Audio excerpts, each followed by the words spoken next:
Hello everyone, I'm Jeremy Reeves, head blender of Cornell Diehl Pipe Tobacco Company, and today I just wanted to talk to you about a category of blends that may sort of have an image problem with some pipe smokers, and that is aromatics.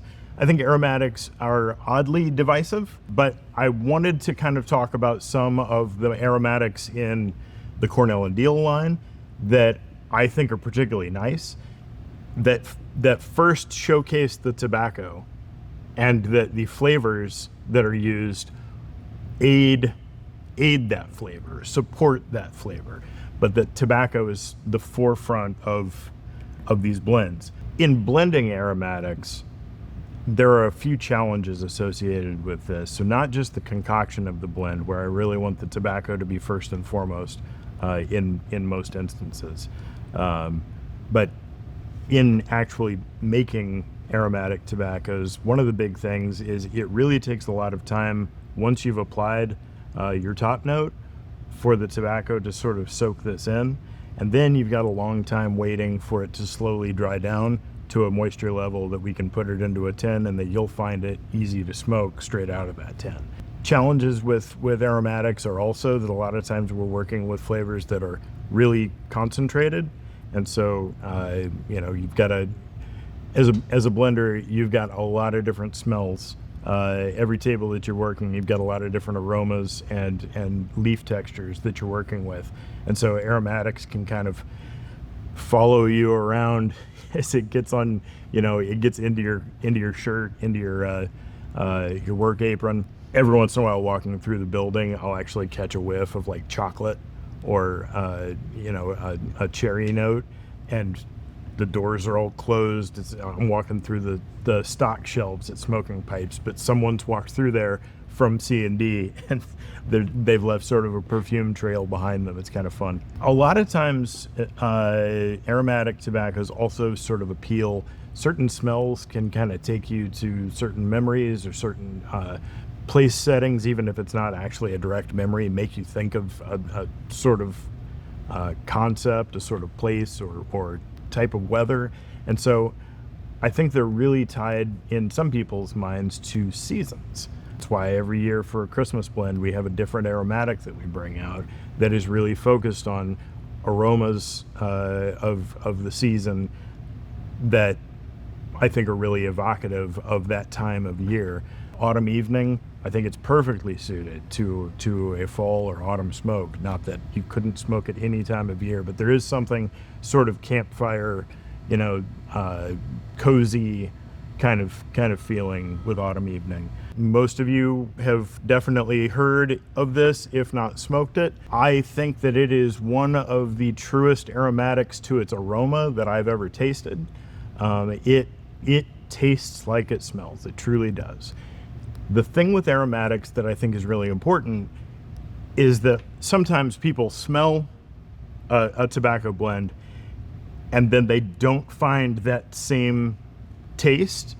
And that can be for a few reasons. But at least in the Cornell Diehl line and the way we think about aromatic tobaccos, the tobacco blend is put together first.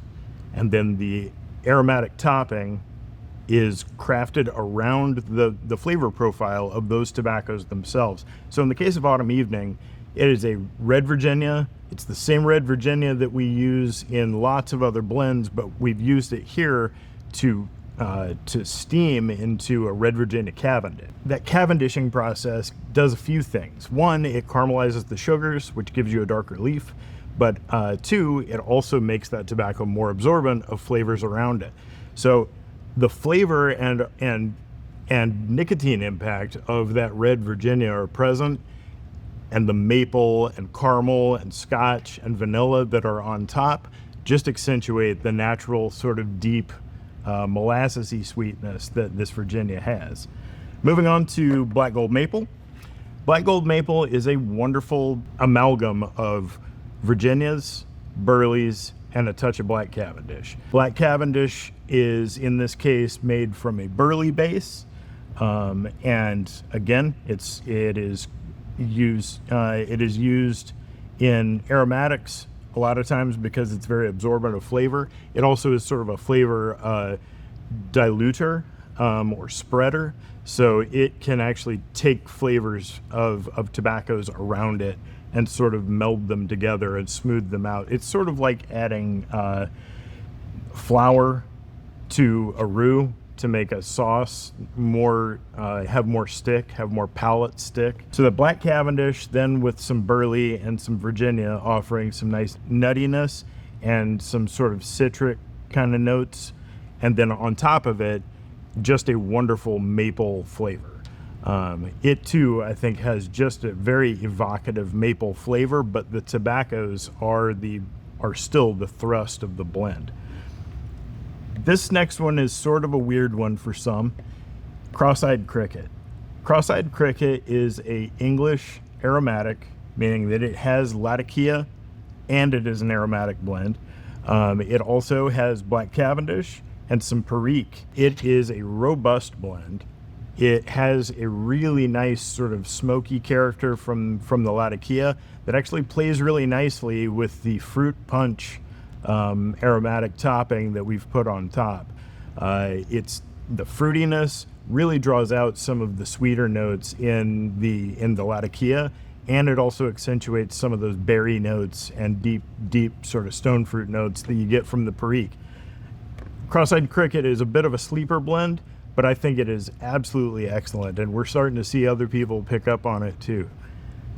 Next, King Cake, which is exactly what I've been smoking right now. King Cake, as in all of our other aromatics, was a blend that I put together of Virginia, Oriental, and Perique. I started with the base blend and found the structure of the blend that I wanted to showcase, and then added to that some rum and some maple and some walnut in proportions that actually worked with and accentuated the flavors that the Virginia, the Oriental, and the Perique were bringing to the mix. It is, again, a robust blend. It is very tobacco forward. It has a lovely aroma. It ages beautifully. There's also sometimes a misconception out there that no aromatic will age. That's not necessarily true. It's true if the tobacco is completely coated in something like propylene glycol as a humectant.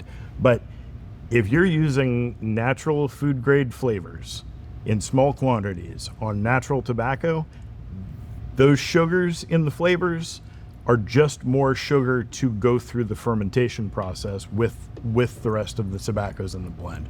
So King Cake, I love the way that it is fresh, but it really cellars nicely, and I've got some in my cellar now that I've occasionally enjoyed from, and man, it's nice stuff.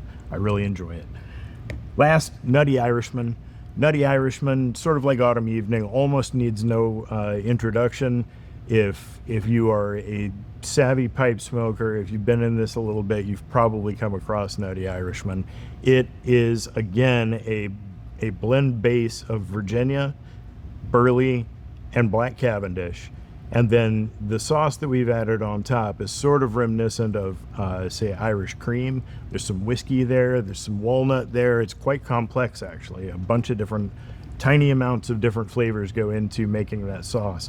But the aroma is wonderful out of the 10, and the flavor is sweet and nutty and lightly boozy, but also rich in tobacco flavor. So these are just a few of the aromatics in the C&D line that I personally really enjoy smoking.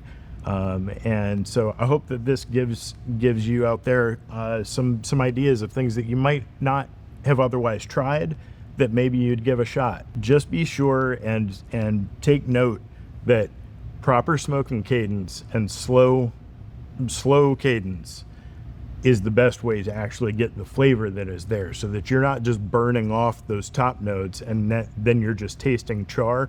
Actually experiencing the blend, you really need to slow down and be methodical in your smoking. But I think it's rewarding if you do so. So hope you guys go and enjoy some of these in the future, and I'll see you next time.